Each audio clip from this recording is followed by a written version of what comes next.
Kam Franklin, what's up? How you doing? I'm so good to be here. I'm happy. How are you?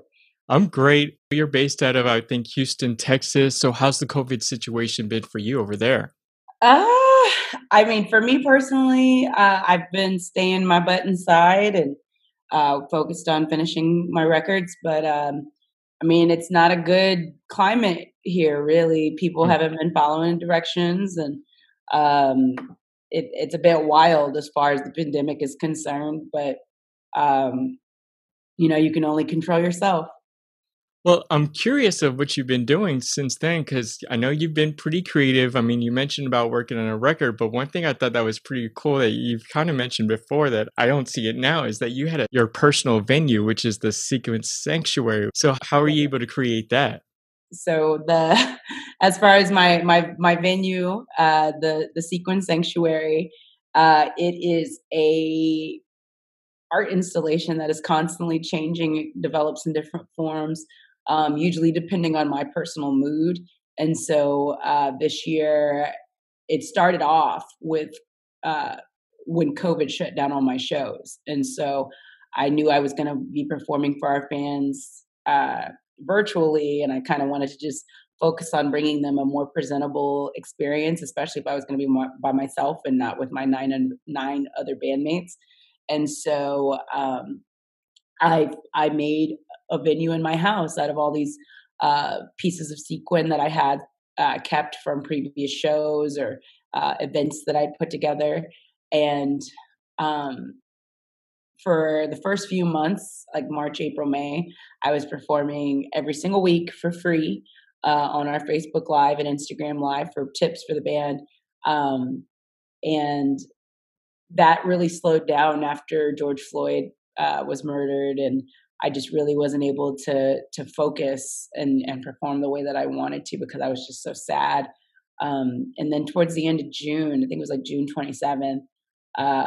Actually, it was June 27th. I just really had an epiphany where I was like, okay, being able to make the music that we make, being able to create, being able to sing, especially during times like this, is such a gift and such a blessing. Yeah. And I want to make sure that I'm not punishing myself or anybody else just because uh, of an event caused by the hatred of a few people.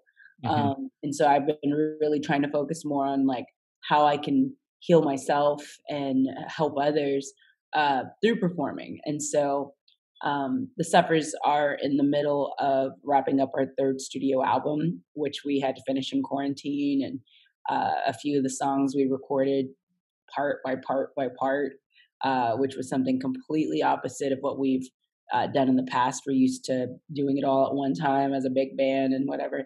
I additionally had received a grant from the city of Houston for a creative grant to record my own record and to produce to produce a social justice EP for a large choir. And that was another record that I had to do remotely this year. Hmm. And so that's coming to a close right now, and that's called the Bayou City Comeback Chorus. So this year has been very dedicated to finishing records, learning instruments. I picked a guitar back up at the beginning of the year after putting it down for like 15 years, and really started learning as a beginner. And it's been really lovely to have that outlet and to be able to write with this new instrument. I've also learned how to record myself, how to run my own sound. Oh, nice. I'm learning a few languages. We're out here, just really trying to make the most of this time. So do you do a lot of the DIY stuff in your own home? I mean, with your personal venue, I didn't know if that was like a soundproof or that. That was all within my own house. I built it all myself, literally with push pins and sequin, putting it all up myself with ladders and stuff. And Oh yeah. um, it it has been a process for sure, but it has made me appreciate so much more the people that work on the tech side and what they do. Oh And yeah. um, it's also I think allowed me to understand more so that I can communicate what I want in the future. Last week, I played a show for uh, KPRC, a local TV channel here in Houston, NBC affiliate, and I had gotten asked to perform an Andre Day cover of Rise Up. But I was like, oh, like maybe I'll do it with karaoke since we Yeah. couldn't have the whole band. And I was like, well, let me try it on guitar first and see what it sounds like. And it wasn't perfect. But I was like, I'm a good singer. I can make this work. Oh, yeah. And so I did it, and it was super nerve wracking. And which is funny because I usually don't get nervous before shows at all. Yeah. And so it was kind of funny to have like this new uh, challenge kind of going on. But it showed me, okay, here's yet another thing that I probably would have never seen myself doing, that 2020 has presented to me as all right, either you're going to do it or you can dream about it, Yeah. So I really pushed myself in ways that I couldn't have ever imagined this year. It's funny that you mentioned that you said that you've been playing the guitar because I've seen a few videos of your performance and I definitely can tell you're quite the dancer. You love to dance. So are you Yeah. planning to dance while you're, rocking out the guitar? Because I've seen people do that before. Oh yeah. I mean, I figure if I'm gonna have it, I might as well have fun with it. Oh, yeah. Additionally, like it's gonna take me a while to get to Oh, the level of guitar playing that I would like to get to. So the dancing might make it seem a little bit more entertaining. But yeah, no, I think we should be out here having fun with our instruments. So oh, yeah. that's what I'm trying to do. Well, besides getting into new things in music, I've heard that you actually are starting to get into a little acting too. So what kind of acting roles do you see yourself playing? Honestly, I've been getting into a little bit of everything from voiceover to sci-fi. I got a script in yesterday for actually it was a superhero kind of thing. But I have to double check it. I should be learning that script right now, actually. But um, I I've been trying out for everything, major film, TV, indie productions. I got a acting agent at the beginning of the pandemic, and turned out like she represents quite a few major performers. And so acting was something that I did as a child and in high school. But again, it was one of those dreams that it was, I never really thought it would ever happen. And so being able to audition for major stuff that I see coming out, like whether I get the role or not, the fact that I'm even being considered for Oh, stuff yeah. on Netflix and HBO and ABC, I'm like, what? And so it's been a really cool year, and I'm like, I hope that I book something in that profession soon, because it'll just be another part of my career and my dream little scape that I get to execute properly and enjoy. Because so many people really hardly ever get to do one dream, and the fact Oh, that I yeah. possibly get to do multiple, I'm just like, okay, cool. So what kind of actors or actresses really inspire you? The ones that I feel allow me to feel something without them really even probably even realizing uh, moments, like just the way they look at a person. Mhm. You feel it in their chest. So like I really love Viola Davis. I've always loved Tom Hanks. Like I just feel like he has that range. Denzel Washington, Angela Bassett. Angela Bassett's probably like up there as one of my favorites. Same with I really love Julia Roberts, and um, just yeah, like if I feel like I can relate to them easy, but also I can see that they're acting their asses off, like Oh, yeah. those are my favorite. Cool. Helen Mirren. One thing I found out that was pretty interesting is the band's song "Take Me to the Good Times," which is a recent song that came out, became actually the theme music for Brene Brown's podcast. So how Yeah. did that happen? That happened through Brene, actually. She started following us online and told us that she had discovered our music through my friend Carrie Rodriguez and Gina Chavez, who actually do her music for her other podcast. And it was something that I was like, oh, like I'd heard her name before, but I was like, Yeah. what is she following us for? And I was like, she knows Oprah. Like, whoa. And it was a win that we needed at a really like special and crazy time in our lives. Um, the audience that Brene has is so vast and different and really trying to improve themselves. And I feel like that is exactly what the Suffers are. We're made up of so many different cultures and backgrounds. You have Black, white, Hispanic, yeah, Black woman, trans woman. Like we're really learning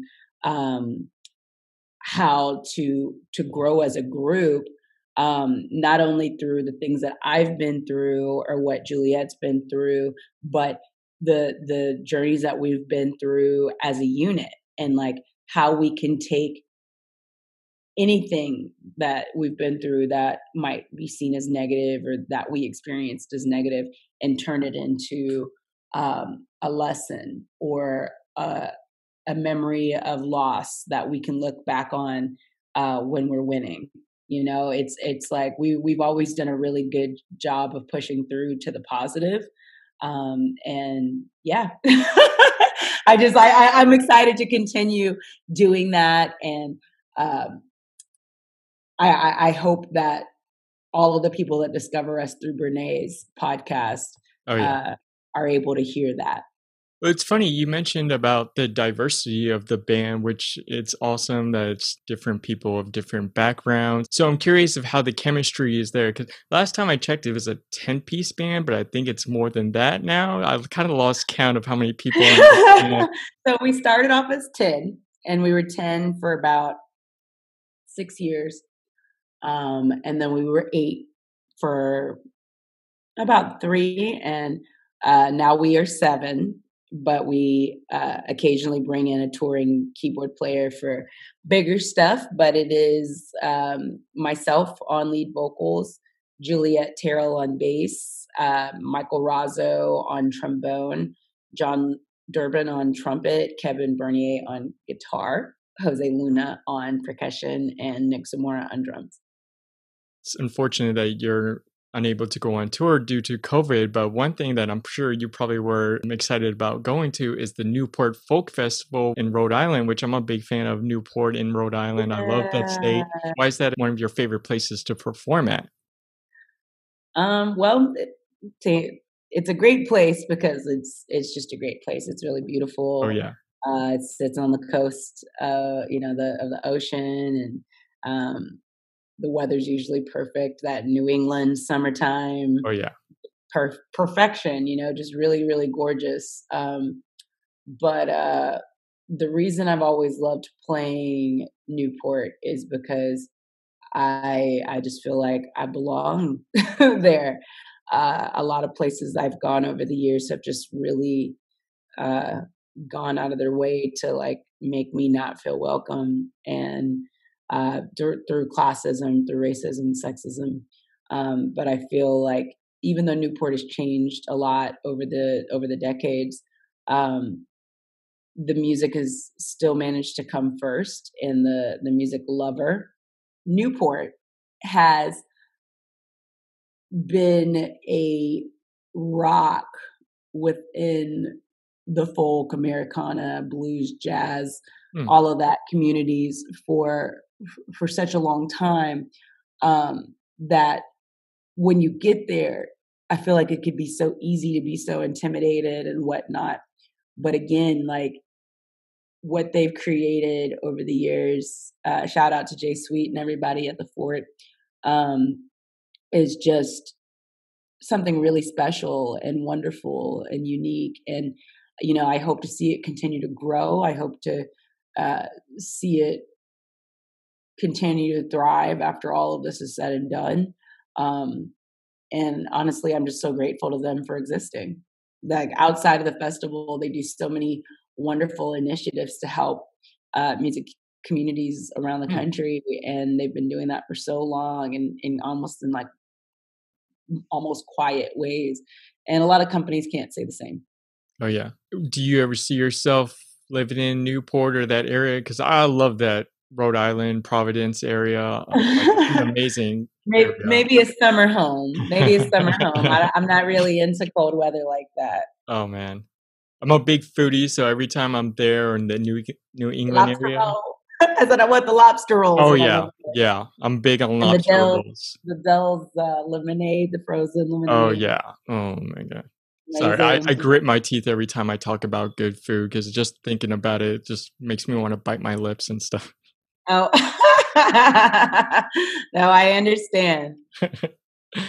Oh, man, you got me started with food, or I got myself started. That's so funny.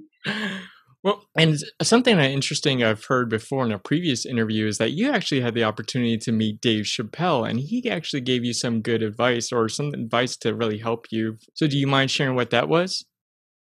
Yeah. I saw Chappelle play last year at House of Blues in Houston. And my friend Mo Amer, another comedian from here in Houston, was opening for him. But after everything was said and done, Dave was in town for a few nights doing shows. We all went backstage, and I got introduced to him by my friend Saman. And my band came up, and I was like, "Oh, well, I'll bring you some music tomorrow." So I stopped by, brought him some vinyl. Um, but he had told me that him and Mo had been driving around Houston all day and they were listening to our music. And I was like, wow, that's amazing. Oh, yeah. And he goes, yeah, he goes, I absolutely loved it. The only advice I would give is to be more honest. And it's funny because at that point in my career, I was really struggling to just be myself. And it was because I had so many people policing me. Mm, Um, the way that I was speaking, the way I was dressing, the way that I was existing, the way I was defending myself. Um, and I really just needed, and Chappelle's name association, I guess, makes it cool. But honestly, I think that it's just so important for any artist when they're struggling or when they're coming up to get that advice um, from older artists, and I don't look at Dave as a musician. I look at him as a comedian. mhm. But at the same time, he is an artist. And that elder advice, that OG advice from someone that has been in your position or that has really consumed a lot of art within the world in which you work, um, those opinions can make such a big difference when they come at the right time. We had something similar happen at the beginning of our career with Lionel Richie. We opened for him at Austin City Limits in Austin, and he, after everything was said and done, he was getting ready to leave and probably didn't have the time to speak to us because they were trying to rush him out of there. But he came over and he spoke to us and was like, y'all stay together. Stay together. Do not break up. They will try to break you up. They will try to make, talking to me, they'll try to make you go solo. And they did many times.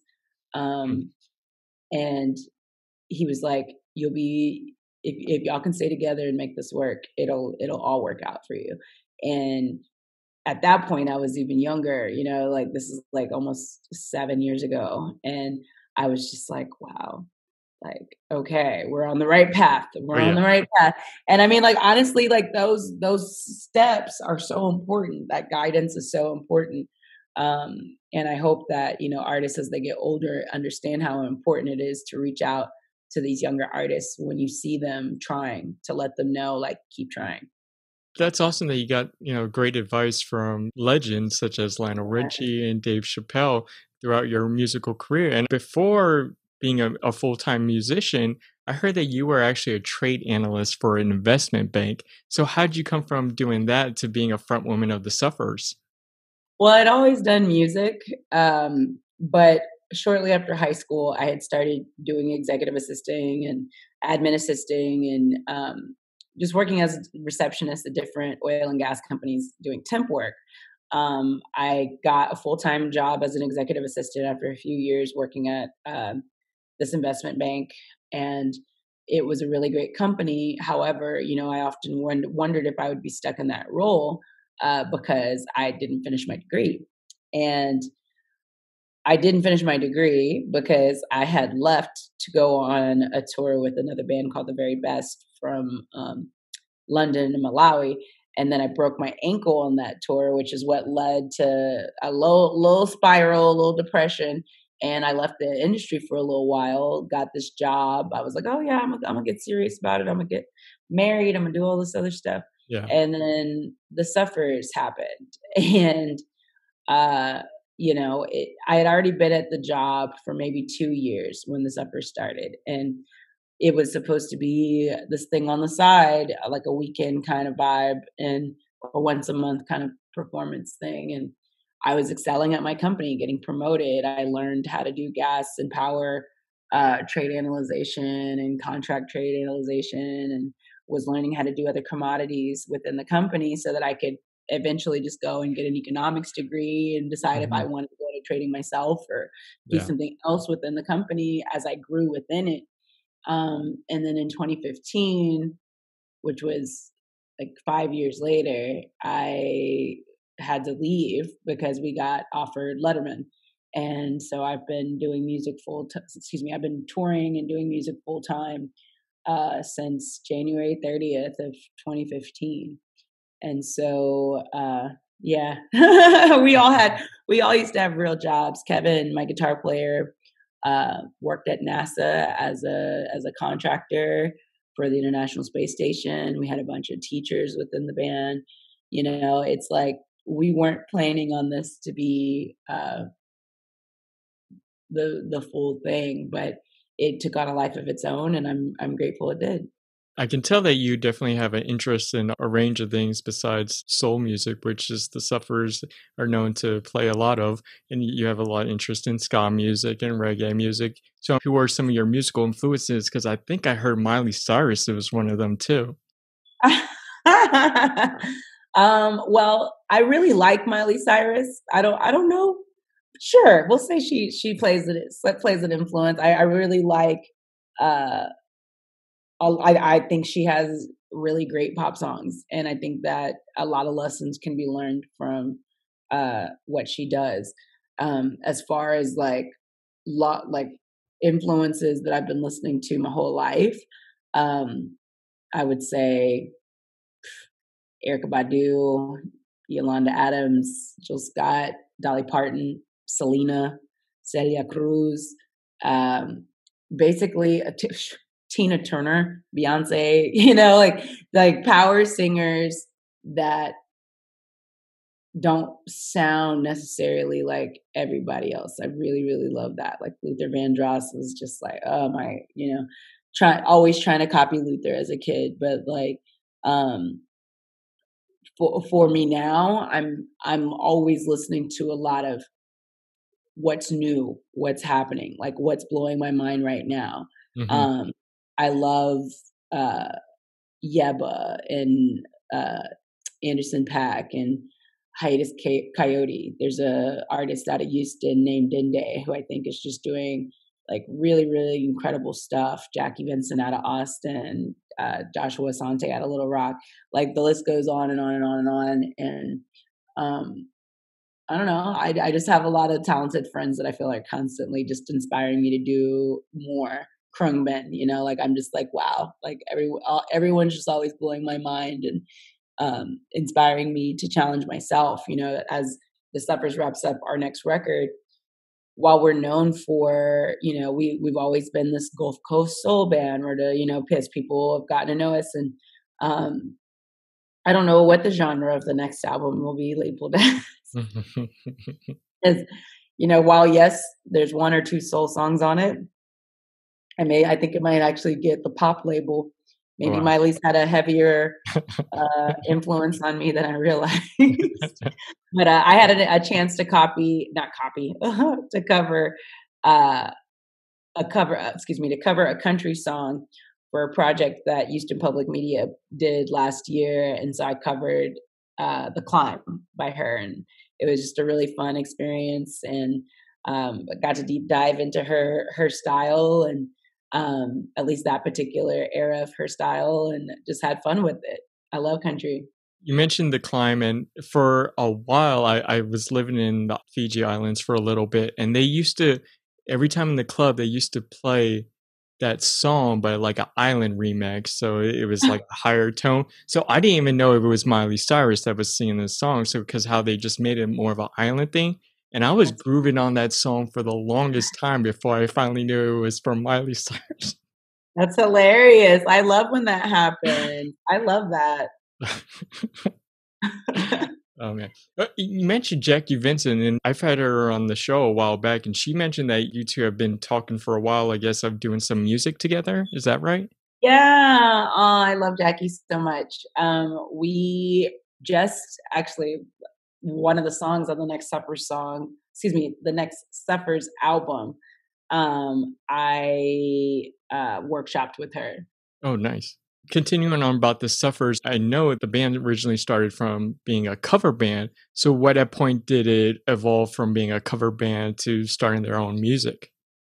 Within the first year, I think that first year that we were writing songs, um, we were filling the sets out with cover songs with intent initially to again do covers, but the originals just kept flowing out, and so by year two it went from okay, we're going to do a set with 6 covers and 5 originals to all right, 9 originals, 2 covers, and then 1 cover, 15 originals, and Yeah. that's just kind of how it happened. And I'm glad that it happened that way. Before you all perform, you all scream out loud to help release stress. So, how does that help you all? Well, screaming is screaming, yelling, just allowing yourself to deep breathely in a loud way is a natural stress release that a lot of people don't tap into. Um, and for us, you're touring with that many people. You have a shit ton going on. You have to make sure that you're forcing those releases out, even when you might not be thinking about that for yourself. And so, like, let's say, we're going through something or we're having a tough moment before a show. This doing that allows us to almost like completely forget about whatever nonsense we were going through before we play, and then it's almost like a palate cleanser for the mind. Yeah. No, I've heard screaming helps pretty well. I mean, it's hard to find a private area where you can scream and someone doesn't come in and think you're in trouble or anything. So Yeah, I had a pretty stressful job, and one coworker said she would go in her car and just scream as loud as she can and then come back in as if everything's okay. yeah. Sometimes you got to do what you got to do. Oh, yeah. I feel like that's a whole other conversation, but humans, especially Americans, are so suppressed in so many ways that um, I feel like we're hurting ourselves without even intentionally meaning to do so by not giving ourselves natural releases. You mentioned about this upcoming album that you all are working on. So is there anything you can share about this album? I can't go into full details just yet. I can say that it's almost done. That it's going to have about 13 or 14 songs on it, and that it'll be out next year, hopefully, if everything goes the way it's supposed to go with time. But it's recorded. We're just editing right now, and we're just excited to get it done.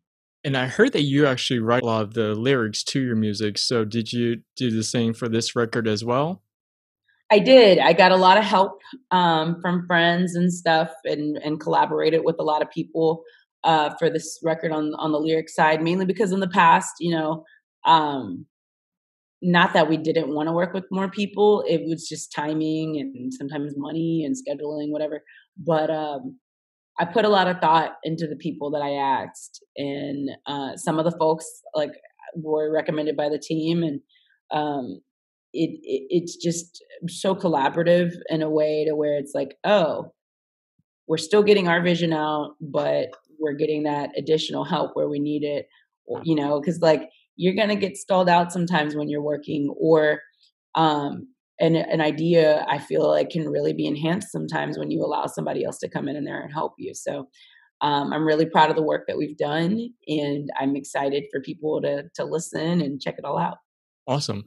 And you mentioned earlier that you've done your own music, and one thing that I saw of yours is your new Metals EP, which it has a couple of songs on that. And one song I'm really interested in is that you had a cover song of Korn's "Freak on a Leash." So why'd you include that song in your EP? Yeah, so I mean that era of music I always found so interesting and almost kind of like not funny, but like I love that it either makes people really happy or it makes people like irritated that it ever existed. Like new metal, oh, like it's like I feel like it's just part of the genre shift of music and evolution of it. But uh I always loved, I mean, I always loved Korn, Deftones. The Godsmack song, I was not a Godsmack fan, but I know that song was, I was like, it's a pop song. I was like, it's a metal song, but it's a Yeah, pop song. yeah. I actually initially wanted to do, um, I wanted to replace Voodoo with Chop Suey by System of a Down or Mhm. Toxicity, but it just didn't end up working out. And so I worked on that record with this producer named Heaven out of Los Angeles.